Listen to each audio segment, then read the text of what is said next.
Alhamdulillah pada pagi hari ini saya ditakdirkan bisa bersilaturahim dengan ibu bapak sekalian untuk berdiskusi terkait dengan moderasi beragama, bagaimana yang dimintakan tema dari panitia untuk diskusi kita pada pagi hari ini. Bisa tayang?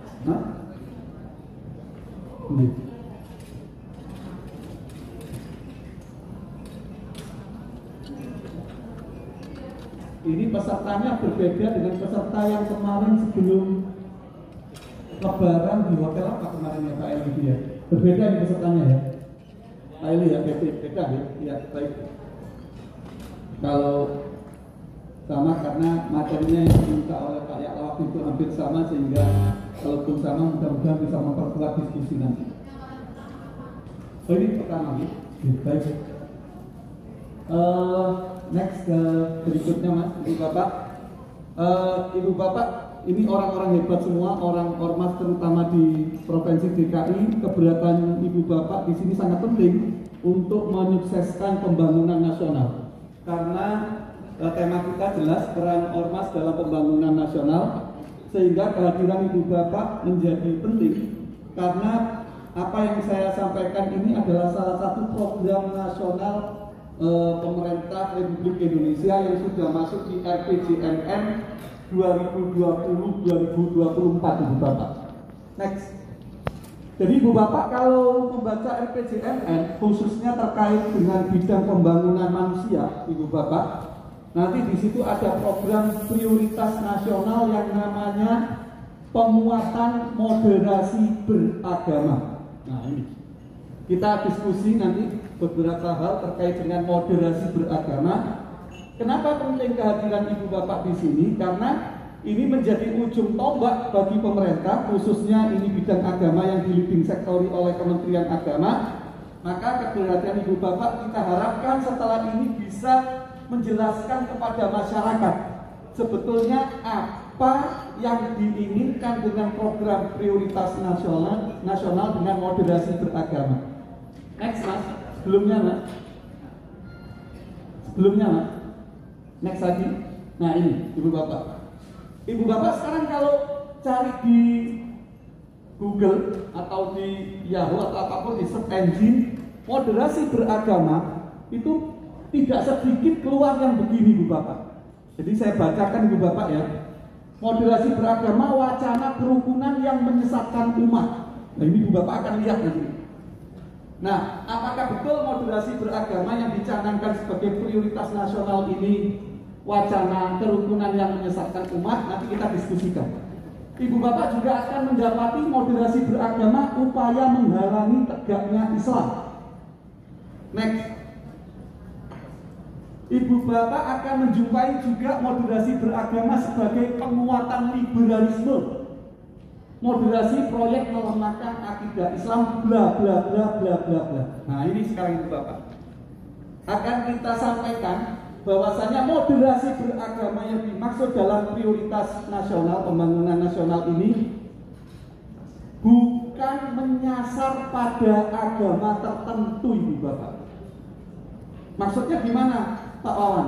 Jadi moderasi beragama yang dimaksud dalam program prioritas nasional ini dimaksudkan oleh pemerintah untuk seluruh pemeluk agama.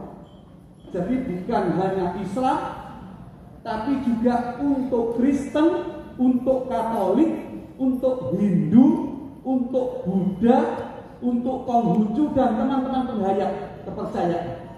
Lalu apa moderasi beragama itu Pak? Next. Ini Bu Bapak. Kenapa kok pemerintah Indonesia ini mencanangkan terutama di RPJMN tahun 2020-2024 tentang urgensi moderasi beragama? Karena hasil riset Litbang Kementerian Agama dan hasil riset beberapa lembaga swadaya masyarakat dan lembaga riset kampus menunjukkan, jelaskan Bapak.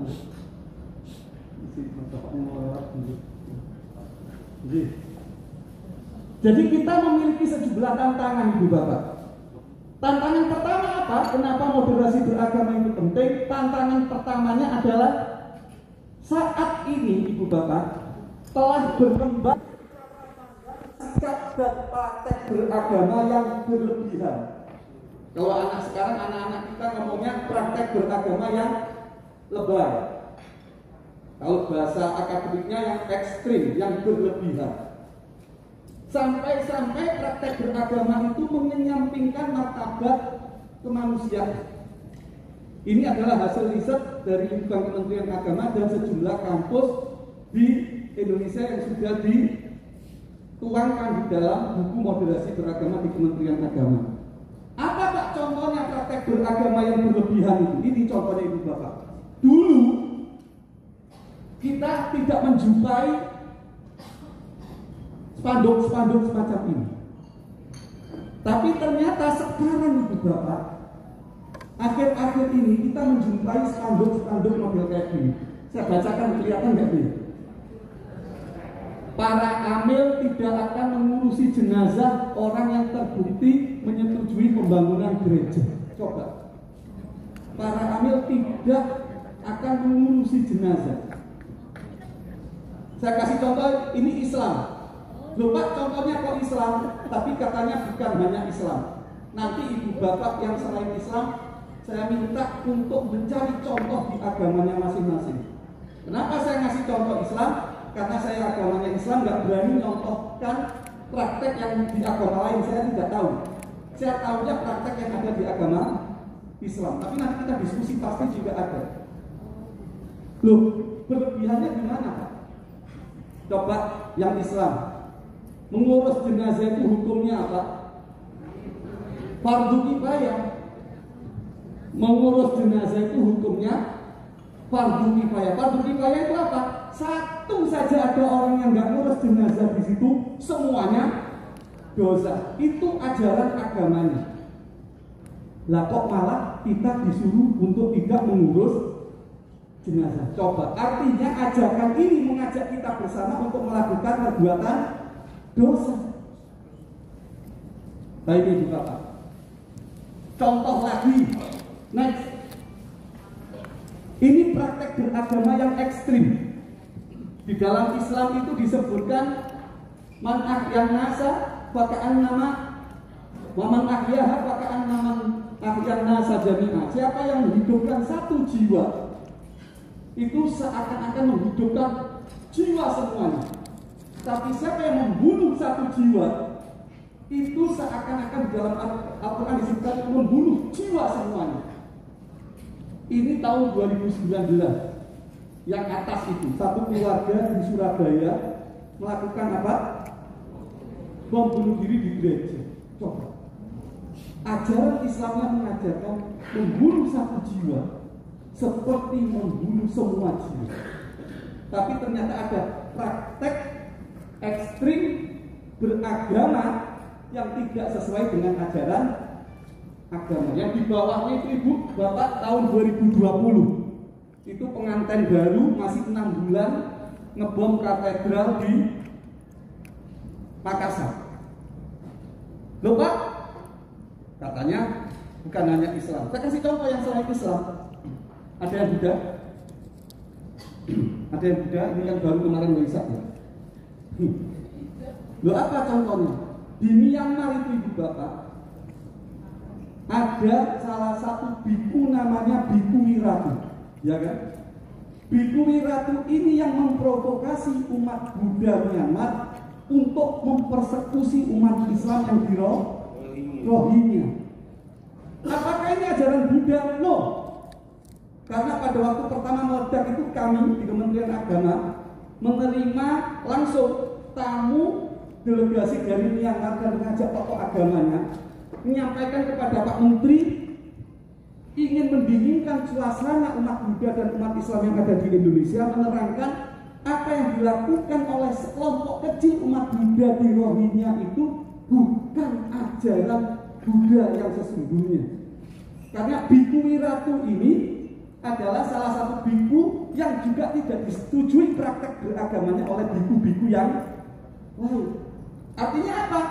Dalam konteks ini perilaku beragamanya Biku Wiratu juga harus dimoderasi karena dia terlalu ekstrim, baik ekstrim kiri maupun ekstrim kanan.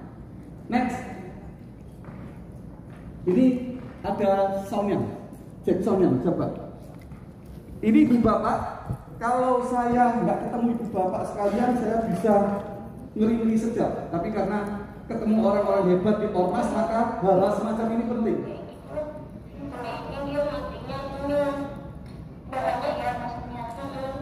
Semua orang kalau disuruh mati syahid langsung pada senang.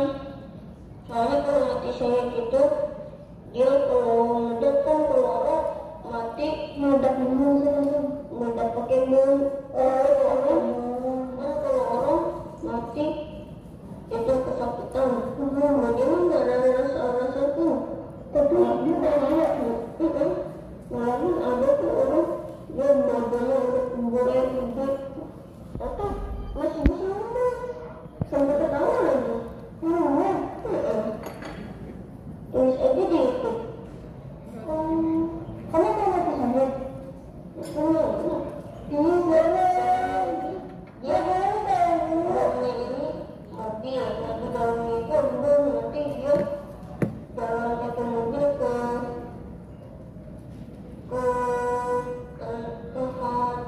kunci orang kafir.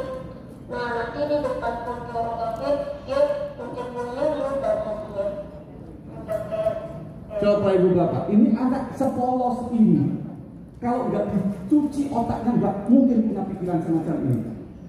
Makanya ibu bapak semua tokoh ormas di sini menjadi penting untuk melihat masyarakat sekitarnya. Karena kalau ini kita biarkan ibu bapak, saya yakin kita tidak akan bisa duduk nyaman kayak begini. Yang terjadi adalah seperti yang di Suriah, yang di Afghanistan, mau minum aja sudah meledak bom di mana-mana. Maka peran ibu bapak sebagai tokoh ormas menjadi penting melihat orang-orang di sekitar kita. Gak mungkin ada anak kecil pikiran kayak gini kalau nggak dicekokin ibu bapak. Next. Nah ini praktek beragama yang terakhir ibu bapak, yang masih hangat. Saya baca ibu bapak ya. Terima kasih untuk masyarakat yang telah memberi pelajaran pada Adi Armando. Walaupun mungkin Anda akan ditangkap dan dihukum penjara selama beberapa waktu, tapi Anda telah mendapatkan pahala yang besar. Coba. Ini ngeri banget ibu bapak, dan ini nyebar di semua medsos dan tidak sedikit yang mengapresiasi. Let's say Ade Armando menista agama Islam, let's say dia penista agama Islam, tapi tidak digunakan di dalam ajaran Islam untuk menghukumi secara brutal orang-orang yang melakukan kesalahan. Loh, kok gitu Pak? Saya kasih contoh, waktu saya dulu ngaji sama Mbak Yai saya, waktu perang Hunain, selesai perang Hunain, itu tinggal pembagian harta rampasan perang. Lalu ada seorang yang namanya Dzul Khuwaisirah bicara kepada Rasulullah, ya Muhammad i'dil, wahai Muhammad berlakulah kamu secara adil untuk bagi ghanimah. Menuduh Rasulullah tidak adil. Ini pelecehan yang enggak main-main. Katanya Sayyidina Umar bagaimana? Bahasa anak sekarang, wahai Rasulullah, ini orang nggak beres, ini mau saya beresin apa? Kata Rasulullah, diberesin gimana? Jangan diberesin, biarkan dia tetap hidup. Kata Rasulullah, karena kelak akan lahir dari keturunan orang ini orang-orang atau umat Islam yang justru memperburuk citra Islam itu sendiri. Itu sudah disampaikan oleh baginda Rasulullah SAW. Dan Rasulullah melarang sahabatnya untuk melakukan penghakiman fisik terhadap Dzulkhuwaisirah. Jadi apa yang ada di sini Ibu Bapak, jelas-jelas praktek beragama yang ekstrim, tidak dibenarkan di dalam ajaran agama apapun. Dan ini kalau nggak kita cegah mulai sekarang, kita ngeri mau jadi apa negara kita. Dan ini jangan dianggap Pak cuma begitu anak-anak, lu jangan dianggap anak-anak. Ini serius. Ini sebuah praktek keagamaan serius yang harus menjadi keprihatinan dan konsen ibu bapak sekalian yang ada di ruangan ini, karena ibu bapak adalah tokoh-tokoh masyarakat yang harus juga bersama-sama pemerintah mewujudkan DKI khususnya yang aman dan sejahtera. Next, ini ibu bapak, sebelum saya putar videonya, lagi-lagi saya Pak kok Islam lagi, saya katakan bukan hanya Islam, karena contohnya saya bisa ngambil dari hanya Islam. Banyak yang lain, juga agama lain, tapi saya tidak familiar. Tapi ini saya kasih contoh. Kalau orang beragamanya sudah ekstrim, itu nggak nunggu jalanan Ibu Bapak. Ade Armando ditangani di mana? Jalan. Senayan, jalan raya. Ditangani ya, ditangani maksudnya dipukul. Bukan dikakiin, masih ditangani. Oh, dikakiin juga. Ditangani, dikakiin di jalan raya. Tapi Ibu Bapak, kalau orang sudah praktek beragamanya itu ekstrim, nggak nunggu di jalan, di masjid juga dilakukan. Next, style ini.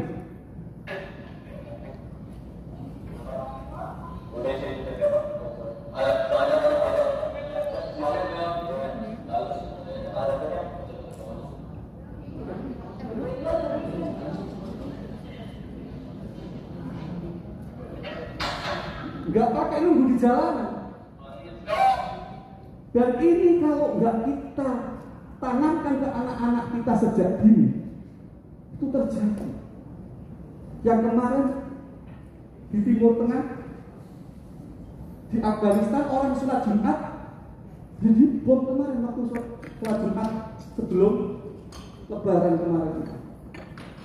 Jadi hal-hal semacam ini yang harus kita perhatikan semuanya. Dan ini tantangan ini nyata di depan mata kita Ibu Bapak. Next, tantangan kedua, kenapa pemerintah Indonesia melalui RPJMN mengarus utamakan moderasi beragama? Moderasi itu maksudnya moderat ya, memoderatkan agama. Di setiap agama itu punya potensi untuk terlalu ekstrim kanan dan terlalu ekstrim kiri, maka dimoderatkan. Maka istilahnya moderasi, dimoderatkan. Tantangan kedua Ibu Bapak adalah berkembangnya klaim kebenaran subjektif dan pemaksaan kehendak atas tafsir keagamaan. Kita tahu beragama ini adalah tafsir Ibu Bapak.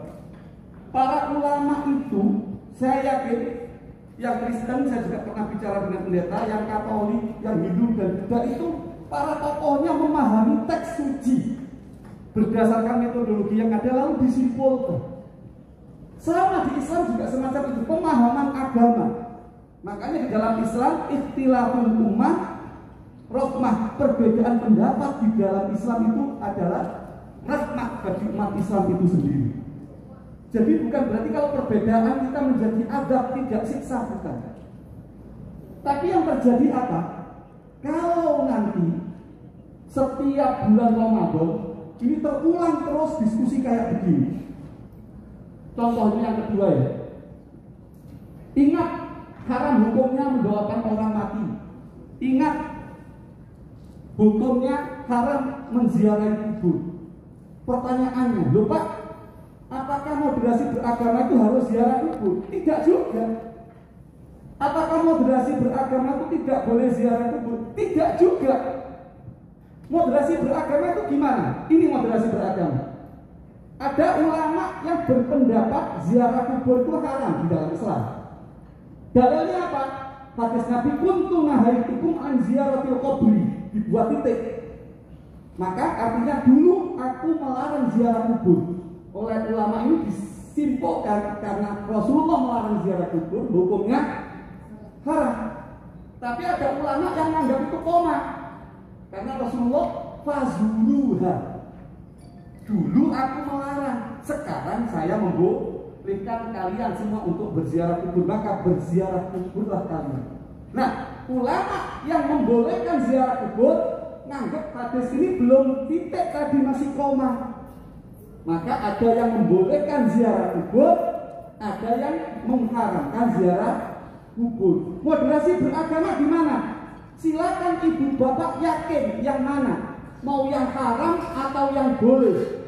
Tapi kalau yakin yang haram, jangan nyalahkan yang berziarah. Tapi kalau ibu bapak yakin yang berziarah, jangan jelek-jelekin yang mengharamkan ziarah kubur. Itu yang dimasukkan pemerintah dengan moderasi beragama. Kok gitu Pak? Iya, karena masing-masing kelompok berdasarkan pada dalilnya masing-masing. Jadi paham yang diinginkan oleh pemerintah, dan itu sebetulnya yang dilakukan oleh orang-orang tua kita dulu, Ibu Bapak. Sebetulnya moderasi beragama ini, praktek beragama yang dilakukan orang-orang tua kita dulu, tapi ini sudah mulai ditinggalkan oleh pemerintah, sekarang diangkat lagi ke tengah supaya dipraktekkan oleh anak cucu kita yang sekarang ini. Next. Ini karena dia merasa paling benar, yang terjadi kayak gini. Pistol.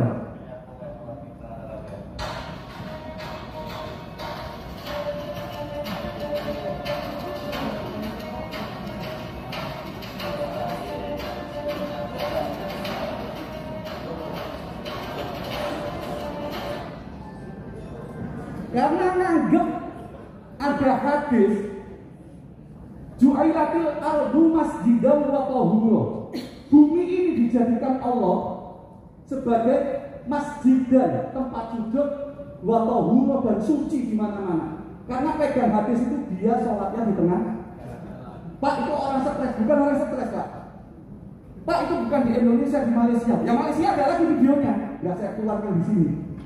Artinya praktek beragama yang ekstrim ini bukan hanya di Indonesia, Bapak. Sekarang lagi menggejala di seluruh penjuru dunia. Bukan hanya Islam saja, Kristen juga, Katolik juga, semuanya cenderungannya semacam itu. Nah, kita sekarang yang diberikan anugerah sebagai tokoh masyarakat di sini harus mengingatkan masyarakat kita untuk tidak berlaku ekstrim. Itu yang cowok, yang cewek juga ada. Next one. Next.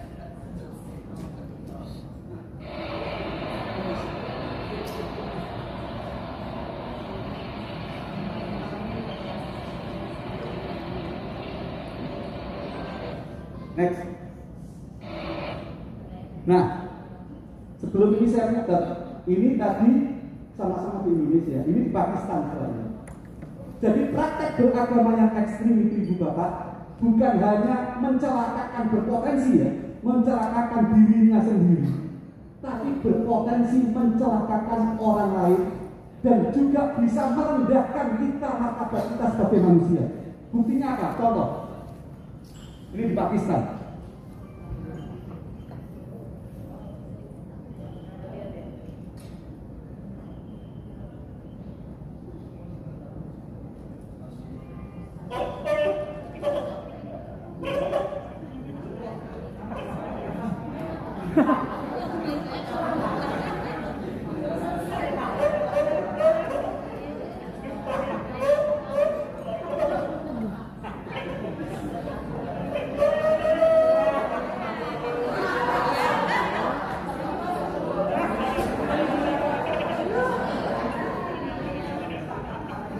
Ini saya nggak nyuruh Ibu Bapak ketawa loh. Nggak ada yang saya suruh ngajak ketawa loh. Tapi ketawa sendiri, coba. Lucu aja, kenapa? Praktek beragama yang berlebihan. Orang Islam kalau ngajinya di pesantren sama Mbah Yai, ada caranya, sholat safar itu ada, sholat dalam perjalanan itu ada. Kalau nggak memungkinkan sholat termatil, waktu ada, semua bikinnya itu ada. Nah ini malah sholat di peron. Belum lagi foto yang di Indonesia, sholatnya di tempat jalannya kereta itu, lorong kereta itu sholat di situ, yang lain nggak bisa lewat menunggu dia sholat. Itu adalah praktek beragama yang ekstrim, berlebihan. Kalau anak sekarang, kata anak saya yang SMA itu SMP lebay, beragama yang lebay. Next. Padahal hadisnya jelas. Hadisnya jelas. Anna Rasulullah sallallahu alaihi wasallam naha ayyusalliya fi sab'ati mawatin, salah satunya qari'atut thariq. Di dalam Islam, Rasulullah melarang orang sholat di 7 tempat. Salah satunya tengah jalan. Malah dilakukan sholat di tengah jalan. Artinya praktek beragama sudah menyimpang dari yang diinginkan oleh agama itu sendiri. Next. Nah ini tahu kan? Kemarin di mana ini? Di Malioboro. Iya, Malioboro Jogja. Malioboro Jogja. Tadarus di trotoar. Next. Di mana ada yang tahu? Next. Di pemirsa, saat ini saya berada di awal pasaran di mana Banten Bertadarus telah dilaksanakan.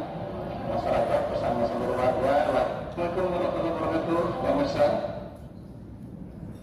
Pak, emang nggak boleh ngaji di trotoar?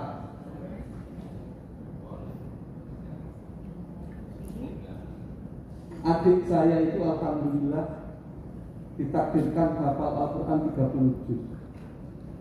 Suaminya dapat suami hafal 30 juz. Waktu dulu di pesantren ke Mbah Yai, ketika beres Quran mau nambah hafalan itu, nggak pernah sekali-kali Mbah Yai, kamu nambah Al-Quran di trotoar ya? Kamu nambah hafalan di mana? Di masjid, di musola, minimal di kamar pondok, minimal di kamar pondok. Sekarang dia alhamdulillah kemarin baru mau sudah 12 santri yang hafal 30 juz juga. Wisuda pertama dia wisuda 30 juz hafal Quran, dan dia tidak pernah sekalipun nyuruh santrinya deres Al-Quran di trotoar. Semua itu ada tempatnya juga. Trotoar itu adalah tempat fasilitas umum untuk jalan, bukan untuk mengaji. Loh Pak, kalau saya di trotoar nunggu bis sambil ngaji di dalam hati, silakan, nggak apa-apa. Tapi tidak ramai-ramai membaca Quran di trotoar. Jadi Ibu Bapak, marilah kita introspeksi diri kita. Kalau kita masih menganggap praktek semacam ini lumrah, kita perlu introspeksi. Karena guru-guru kita dulu tidak pernah melumrahkan hal-hal yang semacam ini. Ini fikul limaudin maudhu. Setiap tempat itu ada posisinya masing-masing. Di trotoar itu bukan hanya untuk jalan. Kadang-kadang orang kencing juga di trotoar. Makanya kalau di pesantren, kalau di pesantren ngaji Quran nggak hanya ngaji Quran, tapi sama kiai pasti ada tambahan namanya ngaji atibian fi adabi hamalatil Quran. Ngaji adabnya ngaji Al-Quran bagaimana? Diajarkan sama kiai. Kamu ngaji Quran malam-malam jam 12, ada temenmu tidur, temenmu terganggu. Hukumnya baca Quran apa? Haram. Walaupun baca Quran haram, karena apa? Ngajimu mengganggu orang yang sedang istirahat. Itu kalau di pesantren diajarin kayak begini. Nah sekarang hal-hal semacam itu sudah dilanggar semua. Next. Alhamdulillah MUI Banten sudah mengeluarkan fatwanya, karena ketika rame-rame di Serang, MUI Banten diminta untuk fatwanya. Alhamdulillah sudah mengeluarkan fatwa haramnya, minimal makruh, minimal, karena trotoar juga bisa digunakan untuk tempat kencing. Sementara kita membaca kitab suci agama apapun kan dianjurkan di tempat yang mulia, bersih. Pegang Quran aja harus apa dulu? Wudhu dulu. Nah, ini Bapak yang perlu kita renungi bersama. Next. Tantangan ketiga Ibu Bapak. Kenapa moderasi beragama ini penting?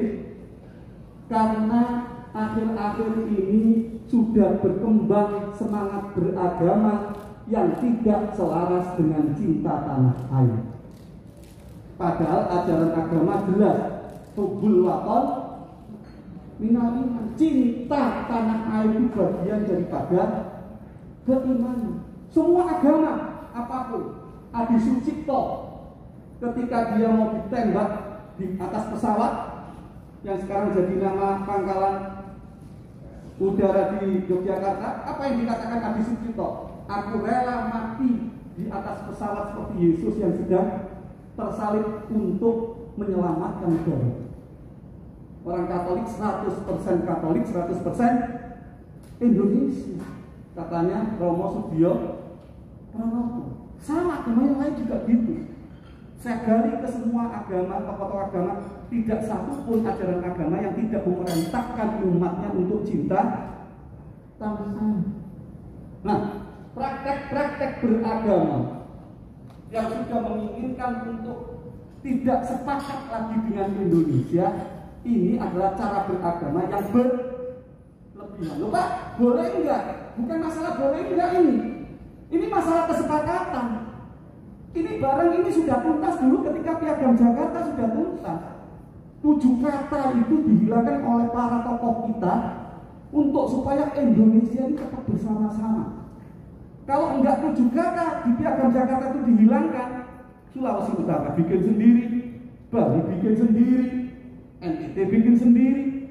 Tapi karena kebesaran hati para tokoh pendiri bangsa kita, founding fathers and mothers kita, maka 7 kata itu dihilangkan dan diganti dengan ketuhanan yang maha. Kalau itu masih dibahas lagi, kapan kita bangun? Kita sekarang untuk pembangunan ribut ngurusi gini nggak kelar-kelar, habis energi. Next. Pembangunan Islam itu adalah menegakkan syariat. Nah, wadahnya adalah khilafah. Nggak ada yang lain. Nggak bisa dengan demokrasi, nggak bisa dengan yang lain. Tidak ada yang lain, nggak bisa. Ini kata kunci yang harus dihindari. Loh, kok nggak boleh? Tadi itu, Anda kalau mau yakin ziarah kubur itu haram, silakan. Tapi jangan nyalahkan orang yang berziarah kubur. Kalau Anda yakin ziarah kubur itu boleh, silakan. Tapi jangan mengejek orang yang tidak mau ziarah kubur.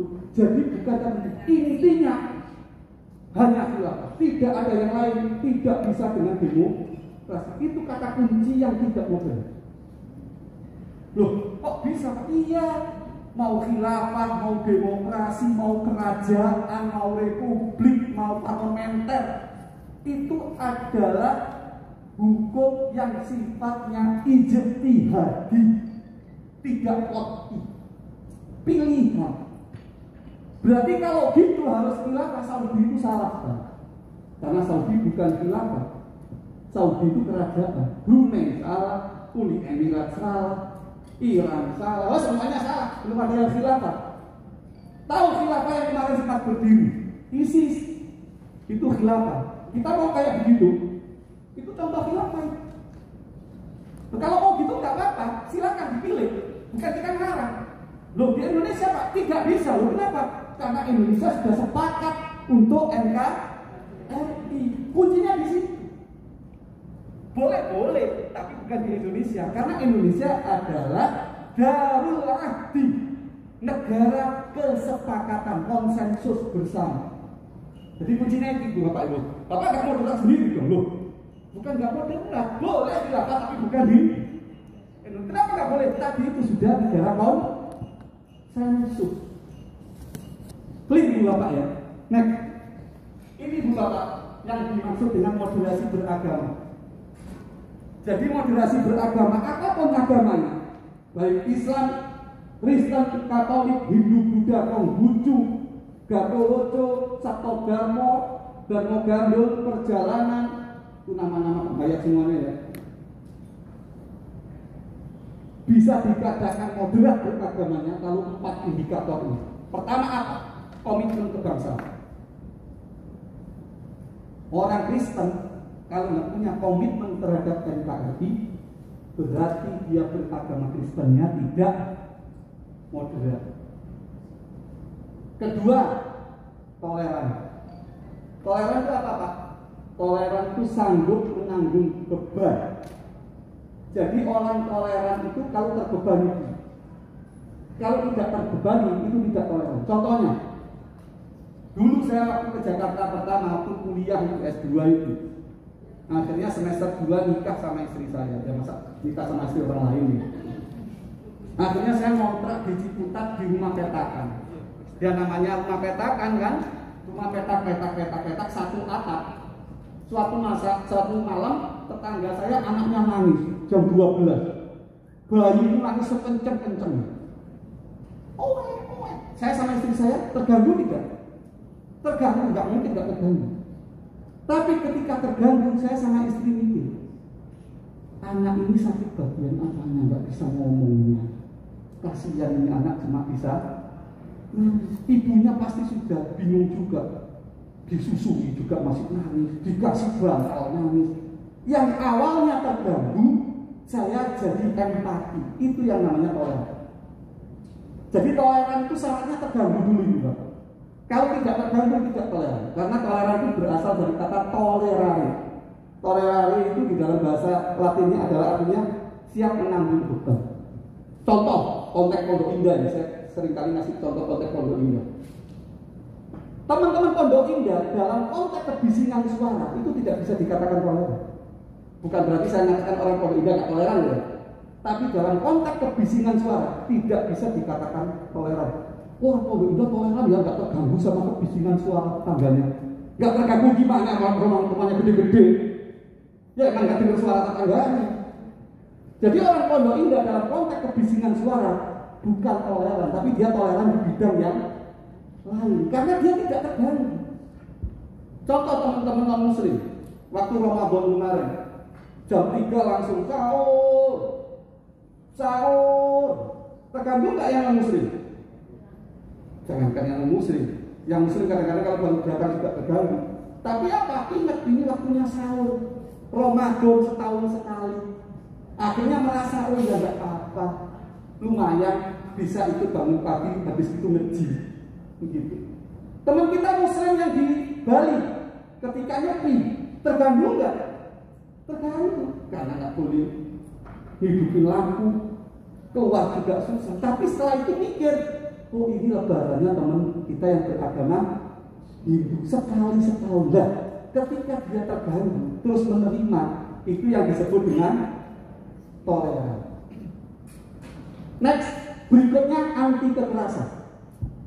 Kalau beragama apapun masih suka nangani atau nyakitin tadi, itu berarti dia tidak anti kekerasan. Ingat, kekerasan bukan hanya fisik, ada kekerasan simbolik, kekerasan verbal, kekerasan seksual, kekerasan ekonomi, banyak. Jadi semua bentuk kekerasan kalau dilakukan oleh umat beragama berarti dia tidak moderat. Next, dan yang terakhir, adaptif terhadap budaya. Coba orang Betawi, budayanya dia terima. Dia ketika lebaran ada yang pakai baju Betawi. Lebaran bisa pakai baju Betawi. Teman-teman di sawah, kampung sawah, Kristen tapi tetap pakai baju Betawi. Artinya dia beragamanya moderat, itu Bapak. Jadi kalau ada sekelompok orang yang tidak menerima budaya, berarti agamanya tidak moderat. Beragama, bukan agama ya. Beragama. Ingat, program pemerintah bukan moderasi agama, bukan MA, tapi moderasi beragama. Karena agama nggak perlu dimoderasi, Bu Bapak. Karena semua agama sudah moderat. Jadi program pemerintah bukan MA, bukan moderasi agama, tapi moderasi beragama. Yang dimoderasi apanya? Berislamnya. Yang dimoderasi apanya? Berkristennya, berkatoliknya, berhindunya, dan seterusnya. Kalau agamanya sendiri sudah mau moderat. Next. Ya, 2 menit lagi, Pak. Next, ya. Ini saya kasih tahu kenapa kita harus moderat, itu Bapak. Karena ini survei tahun 2020 yang menunjukkan kenyataan demografi penduduk dunia. Jadi penduduk dunia kita sekarang yang terbanyak itu teman-teman Kristen itu 32,3%. Ini campuran ya. baik yang Kristen Ortodok, yang Katolik, yang Protestan, yang Karismatik, yang Yehova, yang Advent, campur semua di sini 32,3%. Berikutnya nomor 2 Islam.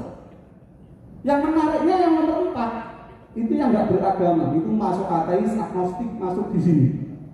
Dan hebatnya walaupun dia rating 4 sedunia, sama Tuhan masih dikasih nafas. Tuhan tidak tersinggung dengan umatnya yang tidak percaya kepada dirinya, tetap dikasih rezeki. Dan yang terakhir, yang paling sedikit urutannya adalah teman-teman kita yang beragama Yahudi, cuma 0,2%. Ini kita berbeda secara outgroup. Outgroup itu berarti secara lintas iman. Bagaimana perbedaan kita secara internet?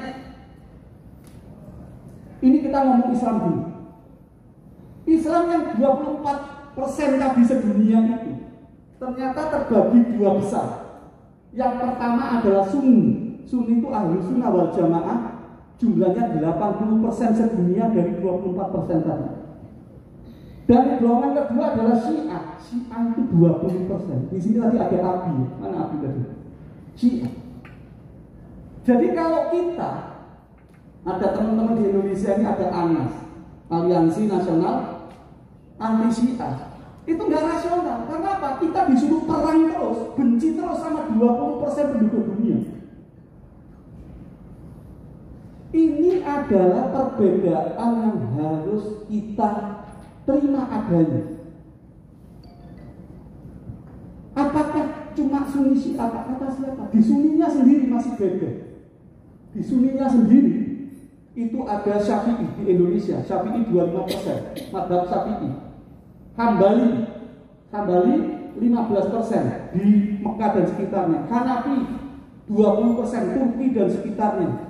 Maliki berapa persen Maliki itu? 15% di Mesir dan sekitarnya. Jadi sesama Syafi'i, sesama Sunni sendiri masih pecah lagi. Syiah juga beda lagi. Ada Isna Asyariyah, ada Zaidiyah, ada Imamiyah, ada Murabiyah. Kayak sesatnya Murabiyah. Yang lainnya tunggu dulu, dilihat dulu. Jadi kita semua ini tidak mungkin satu itu. Kita ini berbeda. Next, apakah hanya Islam? Kata siapa? Next.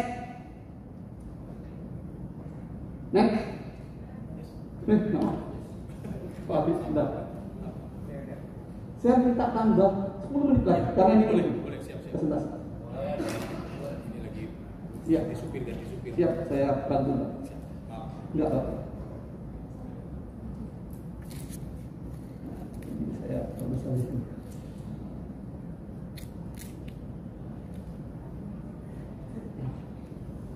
Apakah hanya Islam? No. Ini yang Katolik awal, Kristen awal, Nasrani. Awalnya di atas ada Eastern Orthodox. Nanti saya kasih tahu bagaimana teman-teman Eastern Orthodox yang sempat diisukan Islamisasi. Ada juga yang Roman Katolik yang di Roma, Italia sekarang. Dari situ muncul Protestan, Martin Luther tahun 1500-an. Next, apakah terus cuma ini Protestan? Next, saya bantu, Pak. Oke, udah.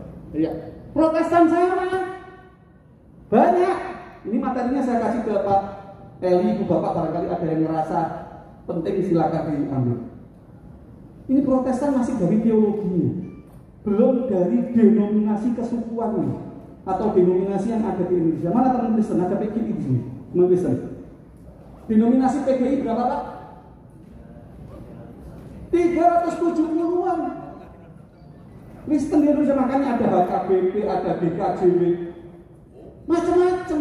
Ada gereja Jawi Wetan, ada gereja ada Geming yang di mana itu, Manado, macam-macam. 370 itu yang kesukuan. Apakah hanya Kristen Protestan?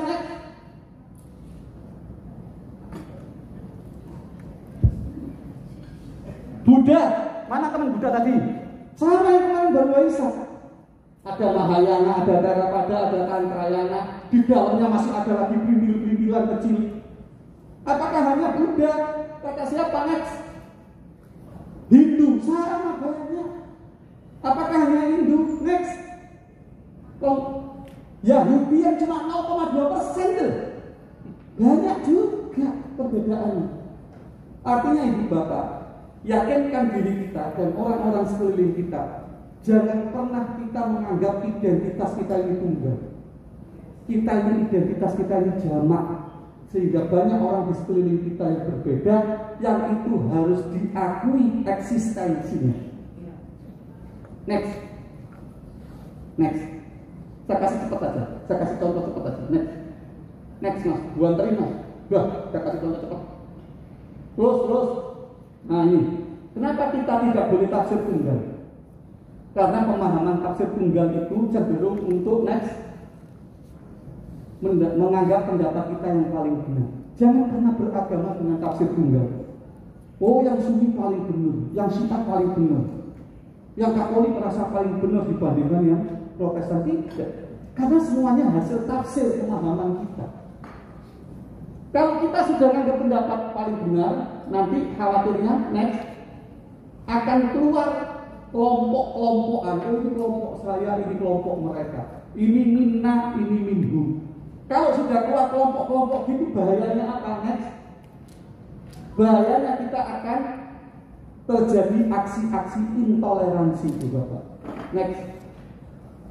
Nah, kalau sudah menganggap ini kelompok saya, ini kelompok mereka, itu kita akan terjebak. Nanti akhirnya saling menyalahkan satu dengan yang lain. Ini ada foto. Ini fotonya ketika kunjungan Grand Syekh Al-Azhar di Indonesia, Syekh Ahmad Thayyib. Ini saya kasih contoh madhab fikih tadi itu Bapak. Coba lihat. Ini teman-teman yang muslim biasa. Dan teman-teman non muslim biasa lihat kayak gini. Tapi kalau secara dalam, ini sebetulnya kalau di dalam Islam adalah rukun sholat yang ketiga.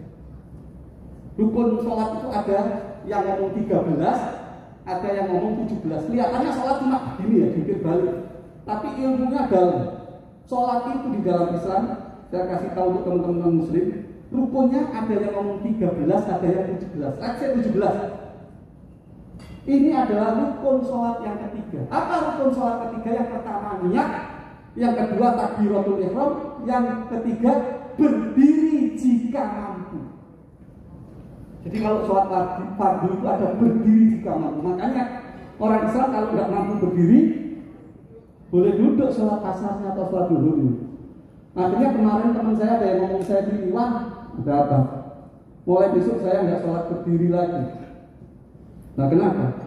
Barusan saya sudah dapat surat keterangan tidak mampu dari kelurahan katanya. Saya bilang kalau itu tidak mampunya karena kiri, ya sholatmu tetap berdiri saya bilang. Nah pertanyaannya, masalahnya bukan di situ Bu Bapak. Perhatikan tangannya. Ini rukun. Ini satu rukun aja beda-beda. Habib Quraisy Shihab, Profesor Quraisy Shihab, karena di Indonesia madhabnya Syafi'i, lihat tangannya. Allahu Akbar. Syafi'i.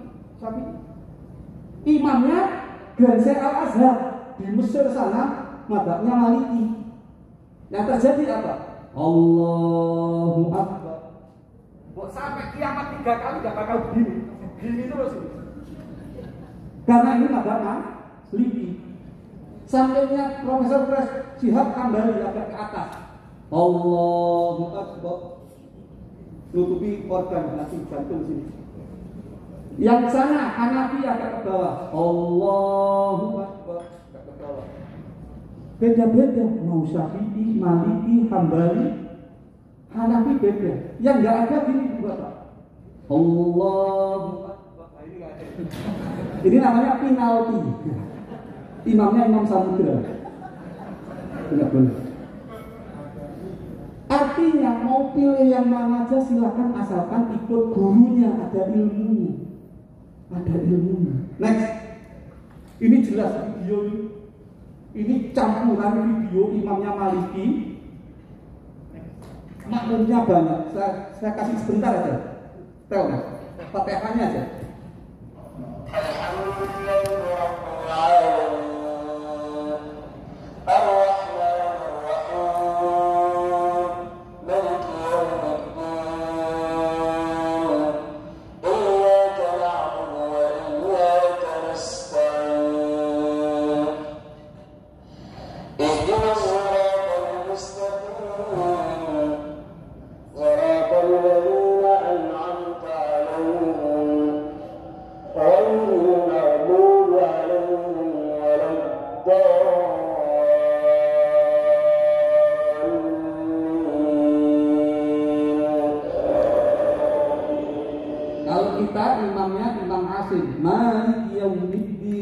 Karena ini Imam Hamzah Maliki Yaumiddin, loh sudah beda. Kalau Imam Asim panjang Maliki Yaumiddin, karena ini Imam Hamzah Maliki Yaumiddin. Kalau kita ihdinas siratal sok, ihdinas siratal. Kalau Imam Hamzah ihdinas siratal.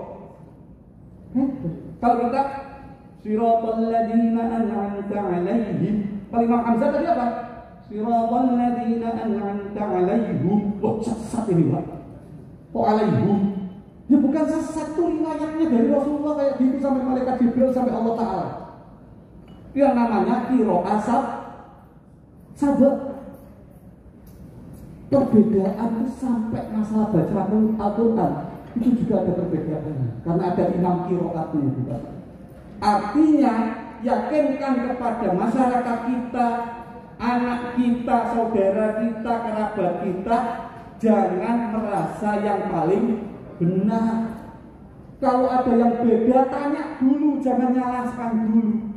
Tanya dulu. Next. Ini dia. Saya kasih contoh.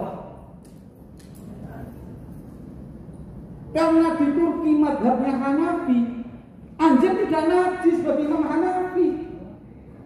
Erdogan ya piara anjing. Kalau di Indonesia Syafi'i tidak boleh. Bukan tidak boleh ya, najis muholado. Tapi apakah boleh melihara? Pilihan. Tapi kalau saya nggak melihara anjing, bukan berarti setelah ini, wah Pak Wawan ngajak kita piara anjing, nggak juga. Saya ngasih contoh, kalau Imam Hanafi, Imam Maliki, anjing itu, sorry Pak, ngomong anjing lihat Bapak. Kesannya kayak gimana? Pak Norman. Lihat anjing, kalau lihat kamu binatang jangan lihat manusia juga Pak ya, lihat atas saja. Ngomong apa tadi anjing ya? Astagfirullahaladzim. Anjing. Bukan berarti setelah ini saya nyuruh ibu bapak piara anjing. Karena apa? Saya cuma cerita saja perbedaan mazhab itu. Imam Syafi'i contoh. Imam Syafi'i kalau kita ngaji Syafi'i sama kiai-kiai dulu, kita itu boleh berburu dengan anjing yang terlatih. Artinya kalau kita boleh berburu dengan anjing yang terlatih, boleh piara anjing nggak? Boleh kan terlatih dalam Syafi'i. Makanya di dalam Imam Syafi'i kalau mau berburu dengan anjing terlatih, caranya gimana? Sebelum lepas anjingnya sambil bicara Bismillahirrahmanirrahim. Jadi ketika anjing itu nangkep mangsa, kalau terlatih biasanya nggak sampai mati karena sudah terlatih. Nah, belum mati kita sembelih. Nah, tapi namanya anjing kadang-kadang gemes, gigitnya terlalu dalam, akhirnya mati. Nah ketika mati boleh dimakan nggak? Boleh, karena anjingnya sudah terlatih, karena kita melepasnya sudah bicara Bismillahirrahmanirrahim. Itu ada ilmunya semuanya, ada ilmunya, nggak main-main. Ngajinya dulu sampai glosor-glosor yang pesantren. Next, ini viral. Saya kasih tahu ini viral. Ini viral. Saya kasih tahu setelah ini saya selesaiin deh tanya jawab ini. Tahun 2015 ini di medsos ada orang upload sandal di komentarin, jangan diukir ayat Al-Quran di sandal bro, masa ayat suci diinjek-injek. Di tulisan Arab itu dianggap sebagai ayat Al-Quran. Komentator kedua, aduh ayat Quran ditaruh sandal, mau hidup lu terus-terusan diinjek-injek, masih dianggap ayat Al-Quran. Komentator ketiga, kenapa harus dikasih lafaz Allah? Lo jadi Allah. Tadi ngomongnya ayat Al-Quran, sekarang jadi Allah. Komentator keempat, nah yang kiamat lu injek-injek lafaz Al-Quran, anjing lo udah keluar kebun binatangnya. Goblok lu lebih iblis, dajjal, tuyul, suster ngesot, gundurwo, semuanya keluar dari jumit. Kotor omongannya. Padahal tulisan Arab ini ada yang tahu bacanya apa? Yaminun, shimalun. Yamin artinya kanan, shiman artinya kiri. Jadi ada orang iseng sandal diukir kanan kiri tapi pakai bahasa Arab. Tapi sudah goblok-goblokin orang, nyesat-nyesatin orang. Ini karena kita cara beragamanya tidak mau gerak. Belum tahu sudah kok. Belum tahu sudah pencet share. Next. Oleh karena ini lagi. Ini sudah berani live lagi. Ustadz yang ngerti sudah tahu semua. Tulisan Arabnya sualah kabir. Makanya Kementerian Agama, Pak Menteri ingin mensertifikasi ulama itu ya ini, mensertifikasi penceramah itu ya ini. Karena apa? Banyak sekarang orang yang nggak punya ilmu agama berani pegang mic. Jadi ustaz, jadi ustazah, jadi pendeta sama, jadi baksu. Kalau di Konghucu, saya jelek-jelek ini pernah jadi kapus Konghucu. Jadi walaupun kapus Konghucu tapi haji ya saya ini. Kenapa saya mau? Nah karena cuma ngurusi administrasinya doang. Tapi kalau kita tidak moderat, ya mau. Karena tugas negara ya kita lakukan. Next. Oleh karena itu Ibu Bapak, kita kasih tahu anak kita, saudara kita, umat kita, jangan jadi umat beragama yang kagetan. Umat beragama kagetan itu umat beragama yang bersumbu pendek, gawat. Jadi jangan kagetan. Loh, zaman sekarang lihat gini jangan kagetan. Bukan berarti kita tidak berempati ya dengan fenomena kayak gini ya. Loh, kenapa Pak? Nggak harus kaget. Harus kita cek dan dicek dulu. Next. Karena yang terjadi di Bapak next, zaman sekarang itu kayak gini. Kalau nggak dicek dan dicek, nggak ada apa-apa dengan orang itu. Dan ini terjadi, Bapak. Dan ini terjadi. Ramadan kemarin viral, ibu-ibu di Lubang Buaya itu Jakarta Timur. Viralnya apa? Ibu-ibu bangun sahur, nusuk leher anaknya kan? Anak saya jam 3 pagi langsung ngomong, "Buya ini lagi viral, ada apa?" Ada ibu-ibu gorok anaknya. Artinya tanya, gorok itu apa? Bus. Masih kecil saya bilang begitu. Kekerasan. Tapi kata anak saya, alhamdulillah karena sering diskusi sama saya, ya tapi ini masih viral Bu ya, belum ada berita mainstreamnya katanya. Saya langsung bersyukur, alhamdulillah anak saya nggak kaget kan. Dan paginya terbukti. Yang terjadi ada apa?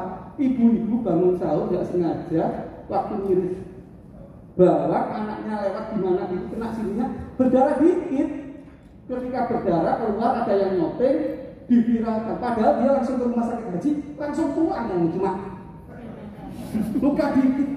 Ya itu terjadi kayak gini Ibu Bapak. Jadi kita beragama kalau tidak wise itu bisa berbahaya. Next, saya cepatkan saja. Saya kasih contoh. Next. Setelah itu kita tanya jawab. Next. Nanti Ibu Bapak ambil aja ini. Next. Jadi menurut Gus Dur, beragama itu rumusnya cuma 2 Ibu Bapak.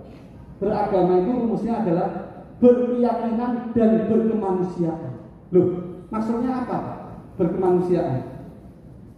Maksudnya Gus Dur itu beragama itu berkeyakinan itu hablum minallah, berkemanusiaan itu hablum minallah. Jadi kalau beragama hanya hablum minallah, ya enggak beragama. Beragama hanya hablum minannas, hanya ngurusi manusia juga enggak beragama. Beragama itu kalau gabungan antara hablum minallah dan hablum minannas. Oleh Gus Dur diartikan apa? Berkebudayaan. Loh, kok berkebudayaan? Awalnya saya bingung Ibu Bapak. Lalu saya paham. Next. Ini berkebudayaan maksudnya. Yang paling kanan masjid apa? Atas Masjid Nabawi. Semua orang Islam pasti merindukan ke sini. Alhamdulillah sekarang jamaah haji kita sudah bisa berangkat 1 juta orang. Mudah-mudahan di ruangan ini orang Islam yang belum ke sini bisa ke sini semuanya. Mudah-mudahan. Karena di bawah kubah hijau ini ada jasad baginda Rasulullah Sallallahu Alaihi Wasallam. Mudah-mudahan bisa ditakdirkan ziarah di situ. Pertanyaan saya, ini walaupun di Madinah, di Saudi Arabia, kubah hijau itu ada yang tahu arsitektur mana? Kubah hijau itu? Hah? Rusia? Indonesia. Kubah hijau yang atas yang ada yang di Madinah, ada yang tahu ini arsitektur mana? Saudi Pak, bukan. Ini arsitektur Turki. Loh, apa hubungannya sama Turki Pak? Dulu Turki Utsmani pernah menguasai dunia, salah satunya Mekah, Madinah. Makanya dibangun di Turki. Ibu Bapak kalau ke Turki, kalau ke Serbia, kalau ke Jerman, kalau ke Slovakia, kalau ke Austria, ke Bosnia, itu daerah-daerah yang dulu pernah bukan dijajah ya, dikuasai oleh Turki Utsmani. Masjidnya model kayak gini semua, menaranya. Sampingnya ada yang tahu? Atas itu Masjid Qibli di Masjidil Aqsa. Loh, Masjidil Aqsa di mana?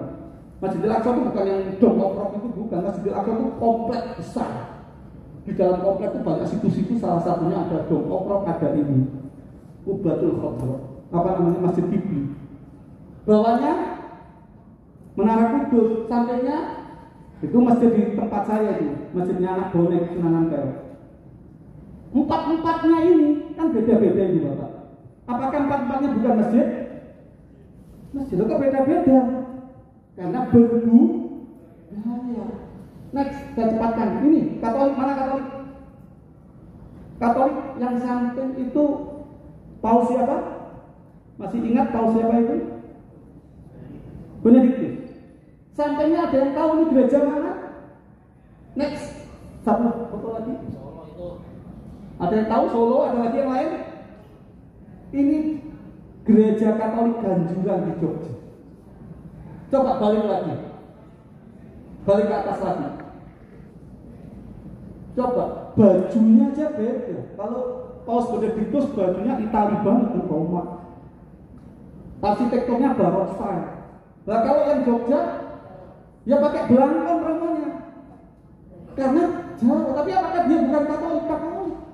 Makanya Kementerian Agama kalau kedatangan tamu asing untuk interfaith dialog, kita ajak ke sini, biar tahu Katolik di Indonesia ini kayak begini. Enggak semuanya sama, tapi sama-sama juga kan Katolik. Next. Ini Bunda Maria. Kalau teman-teman Katolik, kalau orang Islam Siti Maria. Yang digendong kalau teman-teman Katolik Tuhan Yesus, kalau kita Nabi Isa. Ini yang model Itali, yang model Jawa pakai kemben bro. Ini serius ini. Tapi sama-sama Bunda Marianya. Karena orang Jawa kalau dikasih patung kayak gini bingung, nggak ngerti. Orang Jawa itu tahunya yang megah itu ya kayak Nyiroro Kidul itu Ratu Pantai Selatan. Kan ratu. Ya pakainya kayak gini. Next. Ini sempat viral. Tahun 2015 viral. Coba di setel Pak videonya Pak.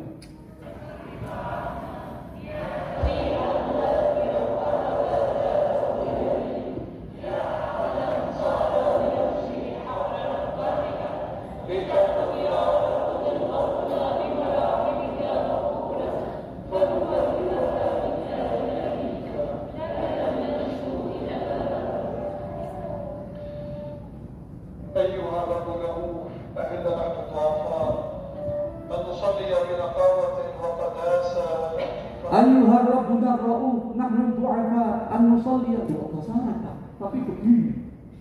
Oh ini kristenisasi Pak. Kristenisasi gimana? Ini yang namanya Katolik Kristen Ortodoks Suriah itu. Lah kok pakai bahasa Arab? Lah memang lainnya pakai bahasa Arab, procoknya pakai bahasa Arab, mau enggak bahasa Arab gimana? Di Timur Tengah itu di Arab itu hanya satu, yang lain di sana nggak bisa bahasa Arab sampai gede. Onta doang. Kalau manusia bahasa Arab. Nah, dengan begini kita tidak gampang terterpa isu kristenisasi Pak, pakai anusolia loh. Anusolia kan berarti bersolawat atas siapa? Anusolia itu berarti berdoa. Ayyuhar Rabbuna Ra'uf. Lupa Ar-Ra'uf kan Asmaul Husna. Ra'uf itu penyayang bahasa Arab. Yang memang salah satunya Asmaul Husna. Next. Buantar nih Mas, ini yang Kristen beda-beda. Udah terus lah. Terus yang terakhir aja biar cepat terus aja. Nah, terus apa yang harus kita kembangkan itu Bapak? Ini detik-detik terakhir nanti kita diskusi. Yang perlu kita kembangkan bukan hanya toleransi pasif, tapi kita harus mengembangkan toleransi aktif. Lupa bedanya apa Pak? Ini bedanya satu gambar saja. Di mana ini? Orang Jakarta harus tahu nih. Tanjung Priok. Ketika kami menurunkan tim peneliti di sini, Bu Bapak, ini ada kisah tragedi kemanusiaan yang luar biasa. Kata takmir masjidnya waktu kita datang ke sana ngomong begini, Pak Wawan kalau tanya tentang kisah-kisah kemanusiaan tentang masjid dan gereja banyak Pak. Saya tanya, yang paling mengesankan? Dia bilang, oh ini Pak yang paling mengesankan itu tahun 83 atau 84 itu. Ketika tragedi Tanjung Priok, tokohnya siapa waktu itu? Amir Bigi. Ceritanya gimana Pak? Saya tanya. Jadi suatu pagi Pak, ketika kita hari Minggu itu awal-awal pecah konflik beragama antara teman-teman Islam dan Kristen sebelum Ambon, jauh sebelum Ambon. Mudah-mudahan kita nggak mengalami itu lagi. Kata taklim masjid itu, habis sholat subuh kita biasa ada taklim ba'da subuh, Pak. Ngaji ba'da subuh. Habis taklim ba'da subuh kita nggak langsung pulang, duduk di serambi masjid karena ada ibu-ibu yang bawa teh, bawa pisang goreng. Kita minumlah teh, makan pisang goreng. Kira-kira mau menjelang jam 7, itu dari luar tuh dengar suara rame, Pak. Wawe. Kita, ini apa suara apaan sih? Kita lihat, kita tengok. Kita semua jamaah nengok. Kita bingung, ada apa orang kok menuju ke arah masjid, lalu teriak-teriak gak jelas. Kita bingung juga. Semakin dekat, semakin jelas teriakannya, bakar gereja, bunuh orang Kristen, bakar gereja, bunuh orang Kristen. Provokasinya. Saya itu, Pak, sebagai kakek masjid dan teman-teman yang ada di situ langsung kaget, Pak. Refleks kita langsung ingat, loh, ini jam 7 kan teman-teman mau kebaktian. Kita langsung loncat ke dalam gereja. Ada sekitar 7-10 orang, kita evakuasi, Pak. Kita masukkan ke masjid, kita selamatin ke masjid. Loh, delala kersane Allah. Apa ya delala kersane Allah dia? Orang Surabaya ngomongnya delala kersane Allah. Kebetulan ya itu. Ya gitulah pokoknya. Delala kersane Allah. Pendemo itu tahu kalau kita mengevakuasi teman-teman Kristen ke dalam masjid. Mereka nggak belok ke gereja, malah belok ke masjid. Teriak-teriak gimana? Serahkan orang Kristen kita bunuh. Serahkan orang Kristen kita bunuh. Saya itu sama teman-teman kayak refleks, kayak dapat wahyu. Seakan-akan kalau masih ada wahyu, tapi bukan wahyu ya. Dapat ilham. Kita ada Pak Wahyu ini. Oh, enggak ada Pak Wahyu, kita ada Pak Wahyu. Kita langsung bikin pagar manusia. Teman-teman Kristen di belakang kita langsung bikin pagar manusia dan kita bilang ke pendemo itu. Saya ngomong sekencang-kencangnya. Kalau kamu semua mau bunuh saudara kami yang Kristen di belakang ini, bunuh kami dulu sesama muslim. Loh, setelah saya teriak gitu Pak dan teman-teman, nggak tahu tuh mereka tiba-tiba keluar nggak jadi. Masya Allah, pertolongan Tuhan. Itu yang namanya toleransi aktif, kita caring. Kalau toleransi pasif, lo gue, and habis ini. Kalau toleransi pasif, habis ini lo gue, urusan gue di masjid. Jadi rempeyek teman-teman itu. Tapi karena kita toleransi aktif, diselamatin orang-orang tanpa melihat manusia agamanya apa. Itu toleransi aktif, Ibu Bapak. Next, terakhir, ini semuanya diajarkan oleh kita ini macam-macam, Pak. Sebelum ini Mas. Belum lagi. Ini masjid sama gereja teresek sedunia. Ini ada di Solo sampai sekarang. Kenapa kok teresek? Kita datang ke sana penelitian. Jadi masjid ini alamatnya Jalan Gatot Subroto nomor 222.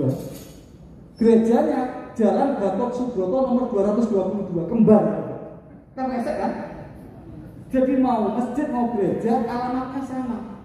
Ketika saya datang ke sana, kata takmirnya, dulu Pak waktu kita suratnya masih pos, kita sering dikerjain tukang pos. Maksudnya gimana?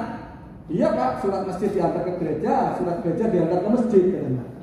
Jadi setiap seminggu sekali pengurus gereja dan masjid putar-putaran surat cinta katanya. Dan saya yakin itu dikerjain sama tukang pos ya nggak mungkin nggak sengaja. Kira-kira gitu, dia tambah lucu. Ini Ibu Bapak yang disebut dengan moderasi beragama.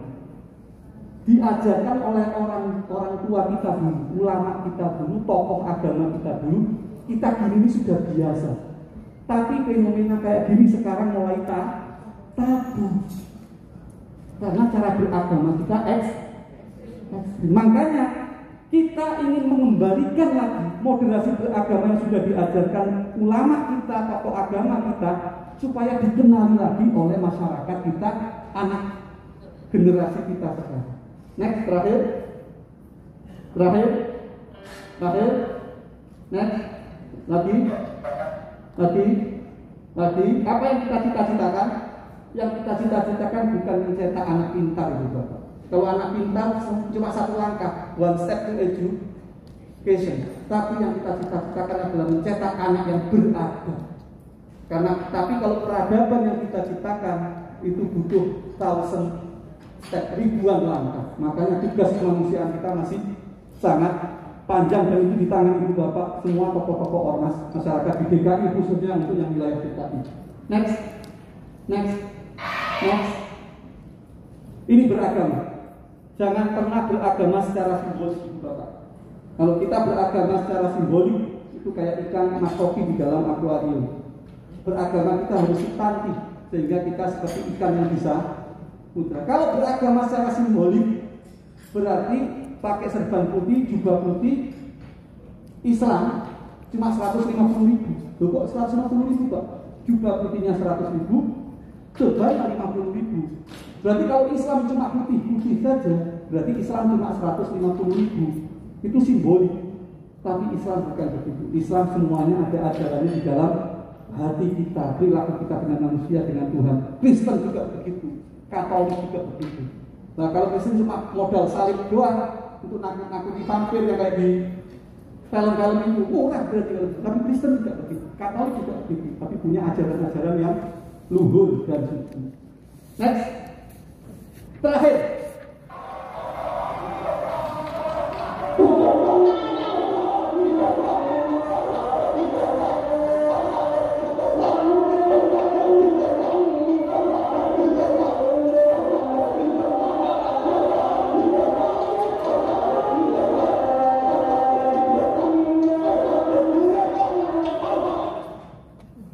Ini kalau nggak tahu pikir aliran sesat.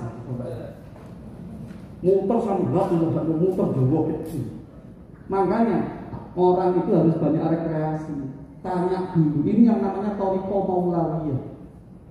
Kita mungkin tahunya Thariqah Naksabandiyah, Qadiriyah, Alawiyah, Qadisiyah, yang gitu-gitu. Tapi ada Thariqah juga yang lain. Kalau kita nggak mau belajar beragama, sudah ngomong sesat. Kemarin awal Ramadan di daerah Bukit Tinggi ada yang viral itu, ada kan satu masjid begini semua. Karena itu rotip sama, ada sanatnya juga. Zikir itu boleh macam-macam. Alladzina yadhkuruna Allah qiyaman wa qu'udan wa 'ala junubihim. Zikir itu dalam kondisi apapun diizinkan oleh Allah Subhanahu wa taala. Next. Nah, itu tadi sorry. Makanya Ibu Bapak, terakhir saya tutup statement saya. Kadang-kadang kita beragama itu ribut ngurusi Tuhan. Tapi padahal Tuhan memerintahkan kita lebih banyak mengurusi manusia. Saya pernah ditanya sama kiai saya, "Wah, nggih kiai, kamu mau sholat isya?" "Iya." "Sholat isya berapa rakaat?" 4 rakaat kiai. "Kamu baru sholat nih?" "Allahu Akbar." "Baru sholat, kurang berapa rakaat?" "Kurang 4 rakaat kiai." "Kamu baru takbir Allahu Akbar, kompormu meleduk. Batalin sholat apa matiin kompor? Tetap sholat atau matiin kompor? Batalin sholat." Saya ditanya itu sama kiai saya. "Ya matiin kompor, jangan ngurusin sholatnya. Sholat batal bisa diulangi lagi. Kalau ngurusin sholat 4 rakaat, rumah sudah gak karu-karuan itu." Itu artinya kita di dalam beragama juga harus mempertimbangkan aspek kemanusiaan, dan itu yang paling penting. Dan kata kiai-kiai, tobat yang paling susah itu kalau tobat kesalahan sama manusia. Tobat itu syaratnya cuma 3 kalau sama Allah: an-nadam, al-azm, al-yaqfihi, al-iqla' anil ma'asi. Jadi orang tobat itu syaratnya kalau di dalam Islam, dia langsung berhenti dari dosanya, terus berniat untuk tidak mengulangi dan nyesal. Itu kalau tobat kepada Allah. Tapi kalau tobat sama manusia ditambahi 1, minta maaf dulu. Kalau orangnya nggak ngasih maaf, dosa kita nggak diampuni oleh Allah. Artinya apa? Agama Islam itu sangat memperhatikan hubungan sesama manusia. Hati-hati. Doanya orang yang terzalimi itu mustajab, tidak lihat agamanya. Hati-hati. Di dalam Islam dijelaskan doa ul mazlum mustajab. Doa ul mazlum mustajab, tidak lihat apa agamanya. Kalau kita menyakiti orang dan dia terzalimi, dia berdoa pada kita dan itu bisa dijabah oleh Allah. Kira-kira itu. Saya akan lebih senang berdiskusi dengan Ibu Bapak. Sekali lagi saya tekankan, moderasi beragama bukan hanya untuk Islam, tapi untuk semua agama. Jadi teman-teman yang di sini tidak ada contohnya Islam, saya harapkan di komunitasnya memberikan contoh-contoh sesuai dengan akidah dan keyakinan agamanya masing-masing. Karena saya yakin setiap kelompok pasti punya kecenderungan untuk berlaku ekstrim, dan itu harus kita moderasi sebagai tokoh-tokoh masyarakat dan tokoh agama di sini. Allahumma fi ila qanitori. Wassalamualaikum warahmatullahi wabarakatuh. Waalaikumsalam warahmatullahi wabarakatuh. Setelah kita cek ternyata itu pendeta memang kontrak di lahan itu dan dia sudah tidak memperpanjang kontraknya, maka oleh pemilik lahan dibongkar. Tapi yang di framing adalah pembongkaran gereja. Makanya untuk menangani kasus-kasus intoleransi itu kita memang harus multidimensi, Pak. Jadi kita betul-betul hati-hati. Contoh termasuk Cilegon. Saya sendiri sudah audiensi langsung dengan Bupati Cilegon di ruangannya langsung. Tapi hal-hal semacam ini kan tidak bisa secara cepat karena kita berhadapan dengan psikologi massa yang itu harus pelan-pelan. Kalau di dalam Islam itu bitadarruj itu yang ada tahapannya. Loh Pak, negara kan harus kuat Pak, tidak boleh kalah sama kekuatan intoleransi. Iya, negara harus kuat, tapi kita harus ada seninya supaya tidak memunculkan masalah yang lebih besar lagi. Loh, berarti negara kalah? Tidak juga. Kalau dikatakan kalah, oke, kalah untuk menang. Saya kasih contoh. Kemarin waktu mudik itu saya sempat keluar jalan tol. Kalau jalan tol enak ya, ada separasinya ya, tengah ya. Kalau sudah jalan biasa, itu di tengah kan nggak ada separasinya, nggak ada separatornya itu ya. Maka orang yang jalur sana bisa saja ke jalur kita dan sebaliknya. Maka filosofi kita kalah untuk menang. Kadang-kadang negara sewaktu harus mengalah sebentar tapi untuk menang. Saya waktu itu di jalan saya yang benar sudah.